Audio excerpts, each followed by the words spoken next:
Psychology of pricing. So the goal is to learn the psychology of pricing to increase your sales and get more people to buy.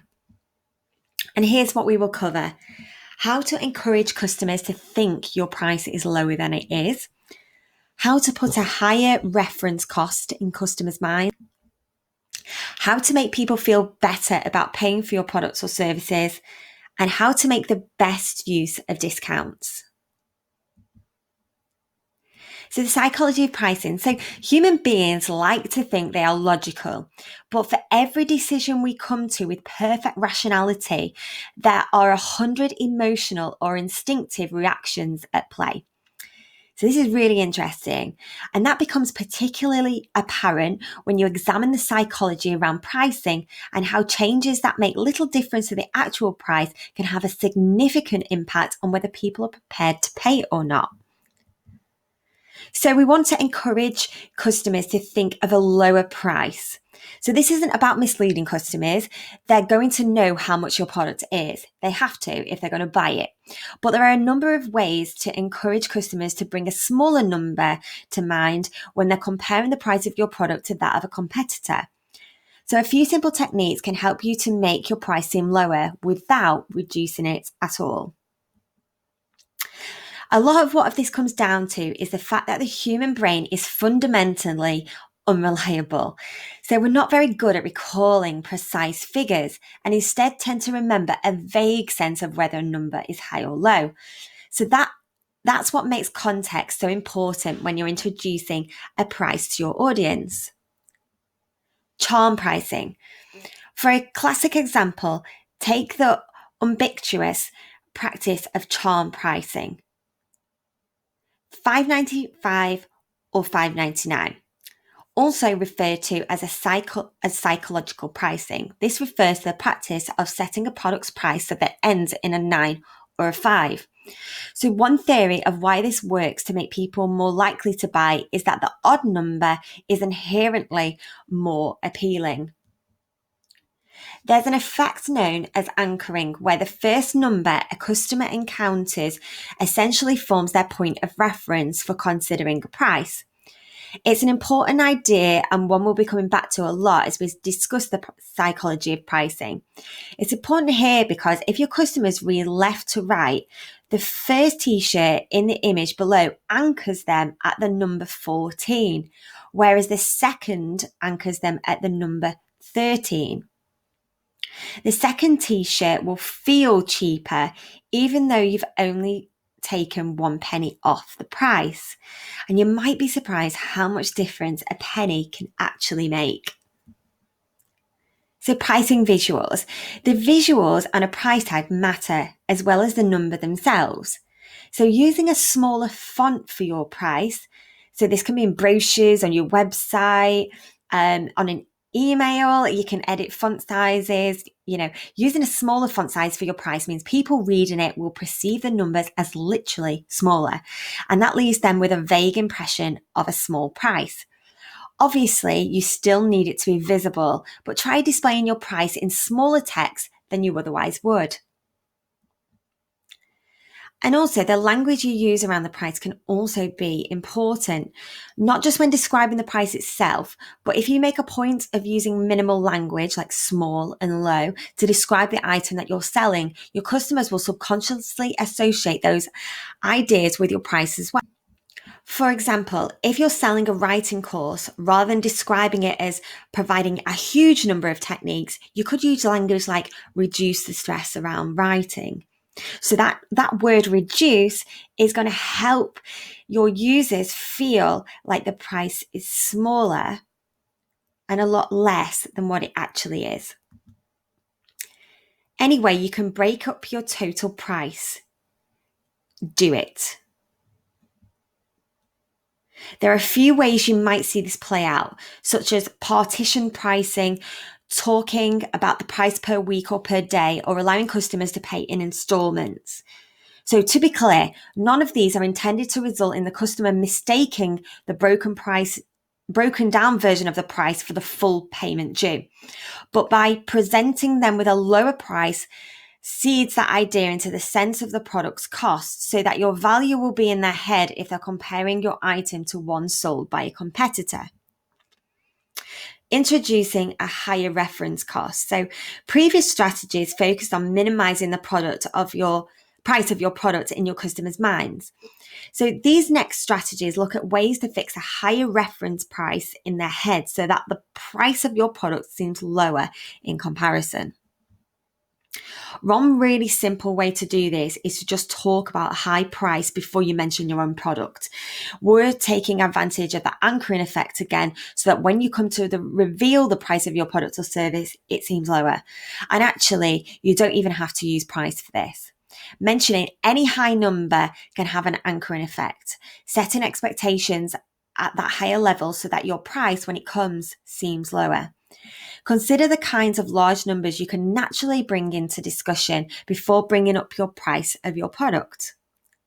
Some ideas might include the number of people in your online community or the number of reviews your product or service has received. So 60 colours and designs to choose from, £14. So start with the higher numbers and customers will feel like your price is lower. Consider the kinds of large numbers you can naturally bring into discussion before bringing up the price of your product. So that's just a recap there that you can bring any sort of numbers into it. I've got 100,000 followers. We've worked with over 1,000 people already, transforming their lives. Your price might be £27. So it's that anchoring effect. And what you want to do is sort prices high to low. So if you have a list of prices, sort them from high to low. Again, this comes down to the order in which people will see them and how you want to set their expectations. So if you start with the lowest priced items in a list, the higher priced ones will seem much higher in comparison, making consumers less willing to buy anything. So if you start high, the further down the list the reader gets, the lower and more reasonable the prices will look. Creating positive feelings around the price of your product. So people don't typically feel good about spending money. There are two factors that contribute to the unpleasant feelings around letting go of money. So first one is how visible the payment is, and the second one, the timing of the payment. So people generally feel worse about making a payment when they see the money being handed over, and also if they have to pay after they've had the thing they're paying for. You can make use of this psychology in your pricing. Contactless payment is convenient, but can also make you liable to spend more than you otherwise would, all because you're not physically handing over any money. Bundling items. Bundling can be helpful, making it harder for your customers to pin down the value of specific items within the bundle. However, it's better to avoid putting expensive and inexpensive products together in a bundle, as low value items bring down the perceived value of the whole set. Choose products or services with similar values and bundle them together to help people feel like they're getting a real deal. Increasing value. Another way to make people feel better about the cost of something is to highlight the cost of putting together your product where you can in terms of high value materials or expertise. So people think pricing an item based on what it costs to make it more fair than pricing that's based on the market value of the same item. If your clothes are made from organic cotton, point this out. If your chocolate is fair trade, say so. If your smoothies are made from 100% fruits and vegetables, make a point of it. And there's a nice opportunity for anchoring expectations to a higher number as well. Psychology of pricing and discounts. So discounts can be difficult to use correctly. If customers become used to discounts being available on your goods or services, they'll stop buying them at full price, waiting instead for the next offer to come up. Also, it creates a lower reference point for what you're selling, so the normal price will seem a lot higher than it otherwise would. So there are some techniques that you can use to make sure you're getting the most out of any discounts you offer. You want people to feel like they're getting a great deal. So you want to make them feel like the discount is a significant one.